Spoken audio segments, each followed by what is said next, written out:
Gost. 3, 2, 1, kreni. Gost s razlogom. Lijep pozdrav poštovani slušatelji, ako ste nas slušali danas u tijeku dana, vjerujem da jeste, najavljivali smo današnjega gosta u 14 sati, gospodina Darinka Kosora, predsjednika HSLS-a, inače u radnom je posjetu Imotskom, sastao se sa predsjednicima ogranaka Imotske krajine, doraditi će zajednički gospodarski program i polako započeti nekakve već pripreme za parlamentarne izbore. O svemu tome pomalo ćemo u sljedećih 20 minuta. Gospodine Kosor, dobar dan i dobrodošli. Dobar dan, lijepi pozdrav vašim slušateljicama i slušateljima. Kako vam se sviđa u Imotskom, malo prije ste mi rekli, nije vam ovo prvi put, peti čini mi se. Imotski je jedan od važnijih gradova u Republici Hrvatskoj i kao ozbiljnom političaru bi bilo loše da sam prvi put sad s 50 godina u Imotskom. Znači već sam bio sigurno jedno 5-6 puta. Imotski je jedno malo, lijepo, simpatično mjesto, ali s puno velikih ljudi. A mi to u Zagrebu najbolje znamo jer većina ih je čak otišli do Zagreba. Da. Drago mi je da tako razmišljate. Inače, evo, jeste li zadovoljni radom svojih ogranaka Imotske krajine sa statusom HSLS-a na ovome području?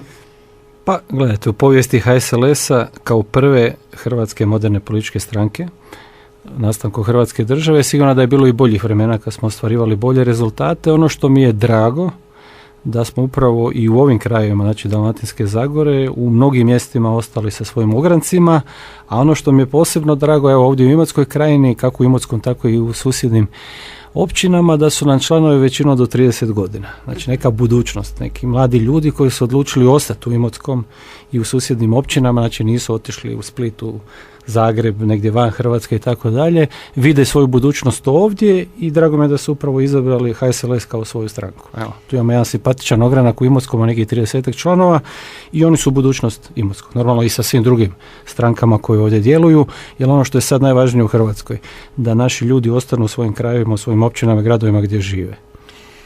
HSLS Imotske krajine je naravno dio Splitsko-dalmatinskog HSLS-a. Malo ćemo o tome. Kakva je situacija na županijskoj razini? Pa mi na razini županije imamo jednog vijećnika u županijskoj skupštini, to je naša doktorica iz Sinja. Imamo upravo sutra u Splitu 10 sati ujutro izbornu skupštinu županijske organizacije, dobit ćemo novo vodstvo. Vjerujem, pošto imamo trenutno jednog kandidata, da će to biti gospodin Radačić iz Kaštela, da će zamjenik predsjednika biti brat od Vinka Coce, pokojnog poznatog pjevača iz ovih krajeva iz Trogira, koji je naš predsjednik ogranka u Trogiru. Imamo jake ogranke u Sinju, gdje uvijek imamo odlične rezultate i bit će to jedna nova pomlađena ekipa na razini županije, a pošto smo i parlamentarni za županijskoj skupštini, vjerujem da ćemo dati svoj dodatni doprinos sa novo izabranim vodstvom koji upravo sutra u Splitu biramo. Naša realnost, gospodarska kriza svugdje je uzela svoj danak. Što učiniti, imali ikakve šanse? Evo, što biste vi učinili baš na ovoj lokalnoj razini? Kako pokrenuti?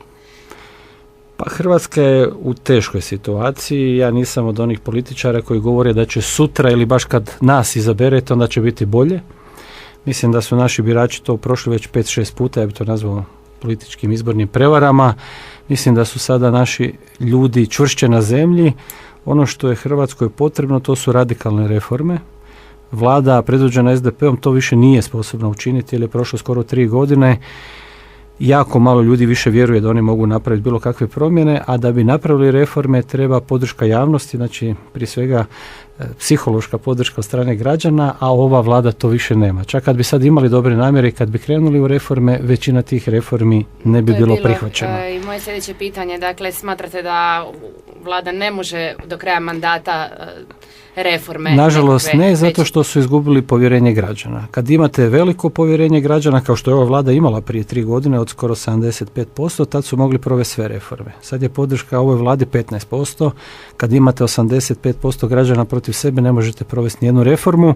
To se vidi i po ovim referendumima koji faktički iz tjedna u tjedan imamo dovoljno potpisa za razne referendume, vjerojatno će ih na jesen biti još. To govori o jednom organiziranom nezadovoljstvu građana. Znači kad se građani upuštaju u to da potpisuju zahtjeve za referendume, znači da nisu u cijelosti zadovoljni vlašću. Što prije izabrati novu vlast bilo bi bolje za sve građane Hrvatske. kad bi ova vlast bila svjesna problema, onda bi mi spojili predsjedničke i parlamentarne izbore i radi troška i radi brzine promjena, kako bi, pa može pobijediti opet ova koalicija koja je sada, ako joj građani daju povjerenje, ali onda bi ponovo dobili povjerenje i mogli bi provoditi reforme, oni ili neki drugi, a ovako ćemo samo čekati još 1.5 godina, pa ćemo reforme provoditi tek 2016. godine, a pitanje će tad biti kasno. Kakve reforme? Sve. Od teritorijalnog ustroja do smanjenja... Koji je najveći hrvatski problem u ovome? Najveći hrvatski problem je u tome što mi ništa ne trošimo. Znači, mi smo društvo bez potrošnje. Ljudi jedva krpaju kraj sa krajem, plaće su ili iste ili manje, sve više ljudi je bez posla, bez obzira što se sad malo to zapošljavanje pojačalo preko sezone. Znači, negdje oko 300.000 nezaposlenih u ovom trenutku, ali do jeseni će ih ponovo biti 350 kad prođe turistička sezona. Mi jednostavno moramo povećati potrošnju građana, treba provesti određene porezne reforme, mi ne možemo samo dizati poreze, mi moramo rasterećivati i poduzetnike i građane poreza kako bi svi više trošili. Znači, sad je bio jedan dobar prijedlog novog ministra financija da ove visoke poreze na dohodak od 40% smanjimo na 30 ili 25%, tu bi 120.000 ljudi dobilo 2 ili 3.000 kuna više na neto plaći i to bi sve uložili u potrošnju. Ako to odlazi sve na poreze. Kada bi 120.000 ljudi trošilo 3.000 kuna više, to bi bio veliki novac koji bi bio u nekom krugu koji bi se vrtio.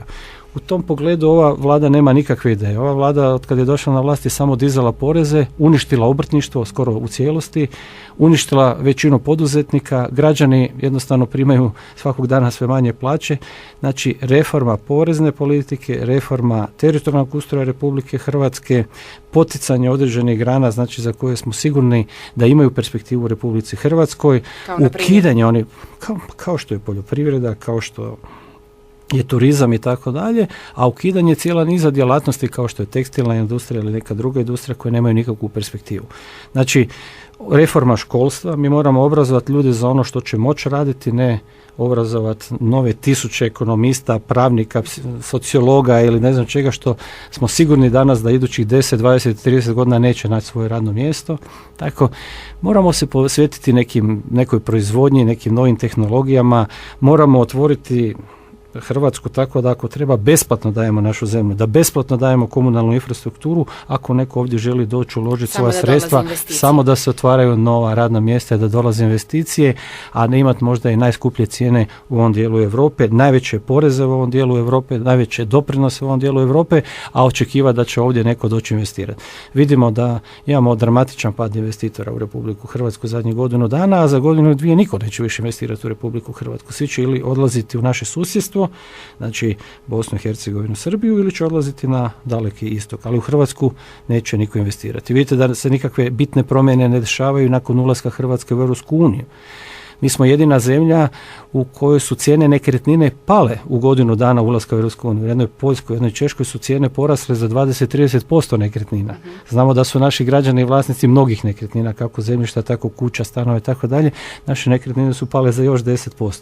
Sve to govori da nešto u Hrvatskoj ne valja i da se politika radikalno mora mijenjati. Mi imamo 550 općina, treba nam možda 200 ukupno općina i gradova. Znači vi ste za ukidanje općina? Apsolutno. Mi to govorimo već 2 godine i drago mi je da sada vidim da i sa desnice i ljevice dolaze slični prijedlozi. Mislite li da će se to realizirati u budućnosti? Pa ja vjerujem da hoće, jer to možda smeta samo onim političkim strankama koji imaju puno načelnika općina. Znači da uhljebe svoje članove, ali Hrvatska ne postoji da bi uhljebila pojedinci iz nekih političkih stranaka. Hrvatska postoji prije svega radi svih građana Republike Hrvatske i radi naših budućih generacija koje trebaju doći, koje ovdje moraju ostati živjeti, a ne da odlaze u Kanadu, Australiju ili neke druge države. U tom smislu Hrvatskoj ne treba više od 200 općina i gradova i ne treba više od 6 regija. Ali to je Dalmacija vrlo nepopularan potez. Kad dođe na vlast, teško će se suočiti s tim jer će izgubiti dosta biračkog tijela. Da, to upravo pokazuje ova vlada, da u 2,5 godine radi kukavičluka nije provela ni jednu reformu i da smo u 2,5 godine propali još 50% više nego prije što su oni došli na vlast. Ako nova vlada, predvođena nekim drugim političkim strankama, bude se jednako ponašala, gurala glavu u pijesak kao noj, onda ćemo za 4-5 godina biti još u 50% težoj situaciji i onda ćemo stvarno doživjeti krah, kao što je to doživjela Grčka, Španjolska, Portugal. Onda će naši ljudi ne 20 ili 30 tisuća godišnje odlaziti u inozemstvo, nego će ih odlazi 100 tisuća. Svaki malo bolje obrazovani mladi čovjek će htjeti otići iz Hrvatske. A što će nam onda Hrvatska ako u Hrvatskoj neće biti građana?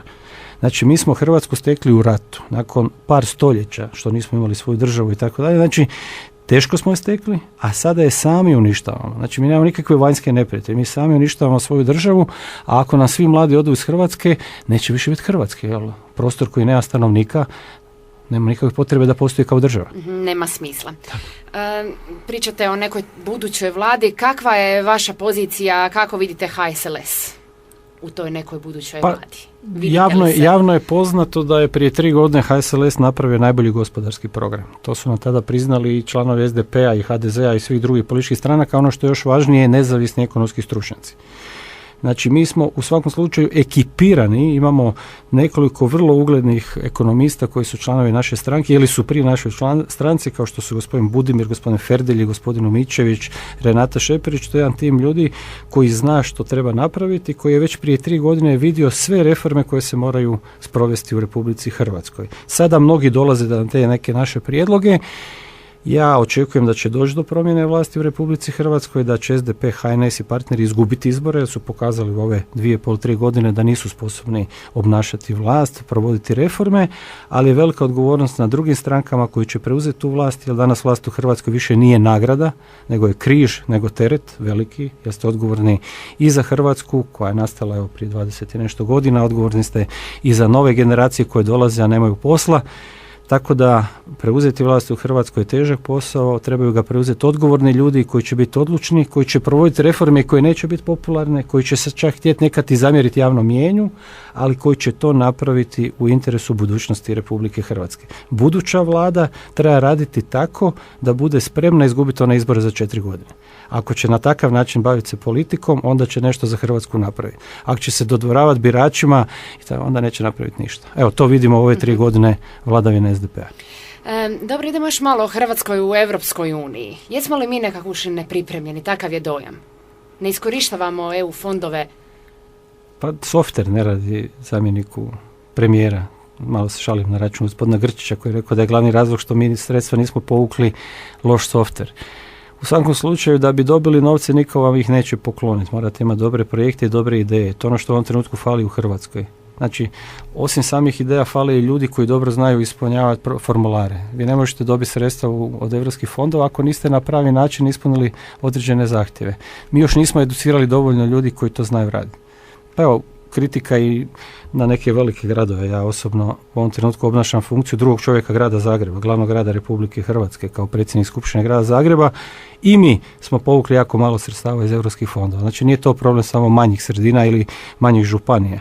To je problem i glavnog grada Republike Hrvatske. Na prste bi mogao nabrojiti županije koje dobro rade. Od Osječke županije, Međimurske, Istarske i tako dalje, ali skoro 3/4 županija u Republici Hrvatskoj to radi jako slabo, a kad pođemo od toga da morate imati i određeni broj stanovnika da bi povukli određena sredstva, znači više od 800.000, a da većina naših županija ima 100, 200 ili 300.000 stanovnika, onda je jasno da takve županije ne mogu ni opstati ili se u budućnosti moraju udruživati kako bi imali dovoljno stanovnika za povlačenje određenih većih financijskih sredstava. U ovom trenutku to može samo grad Zagreb koji ima nešto više od 800.000 stanovnika, ali ima neke druge kriterije koji ga sputavaju u privlačenju određenih sredstava iz europskih fondova, jer smo prerazvijeni za određene kriterije. Tako da taj ustroj nije samo vezano to da mi ukinemo mjesta nekih načelnika, gradonačelnika i slično, nego da bi se mogli kvalitetnije postaviti prema Europskoj uniji, jer mi u Europsku uniju nismo ušli iz ljubavi. I većina zemalja koji su članice Europske unije tamo nisu ušli iz ljubavi, nego iz interesa. Pa ako smo već išli iz interesa, ajmo na pravi način postaviti svoj interes, ajmo učiti od Poljske, Češke, Slovačke, a ajmo učiti od Bugarske i Rumunjske kako ne treba. Znači, imali smo druge zemlje istočnog bloka, da ih tako nazovemo, ako mi nismo do kraja pripadali tom istočnom bloku, koji su imali pozitivna iskustva i koji su imali negativna iskustva. Trebamo učiti od ovih koji su imali pozitivna iskustva. Poljska je to maksimalno iskoristila, Hrvatska u prvi godinu nije skoro ništa iskoristila, ali još uvijek je jedan veliki period pred nama. Evo, imamo novog predsjednika Europske komisije, sad ćemo imati novu komisiju.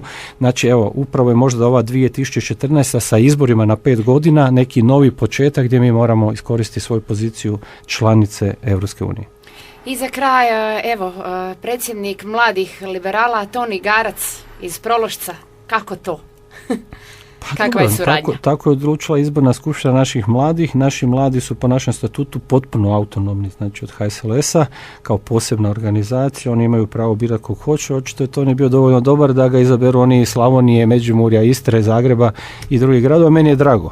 Danas više nema malih i velikih mjesta. Danas je sve na televiziji, sve na internetu, jednako je u Imotskom i u Zagrebu, a ono što sam rekao malo u šali, malo u zbilji na početku, Imotski ima svoju veliku koloniju u Zagrebu, pa evo i ja obnašam funkciju predsjednika skupština, upravo Slobodan Ljubičić koji ovdje iz Imotskog obnaša funkciju predsjednika uprave Zagrebačkog holdinga kao časni Imoćanin, tako da Imotski je otišao daleko i što se tiče Zagreba.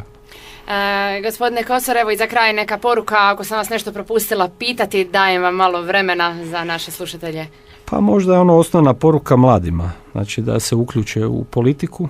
Znači, ako oni neće biti uključeni, politika će se negativno baviti njima, a to najbolje vide u zadnjih 20 godina.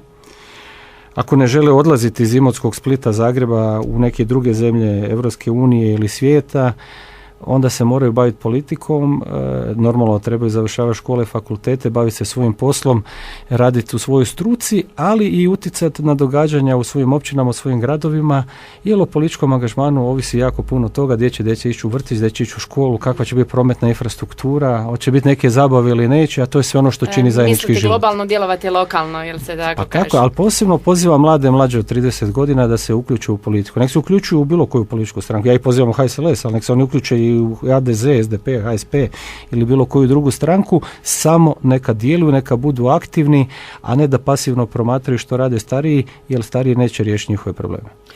Zahvaljujem vam se na ovome razgovoru, gospodine Kosor. Opet nam dođite u Imotski, dođite nam na radio Imotski i evo, ugodan ostatak dana, lijepo se provedite. Poštovani slušatelji, bio gospodin Darinko Kosor, predsjednik HSLS-a. Hvala mu još jednom na razgovoru, a vama hvala što nas slušate. Pozdrav.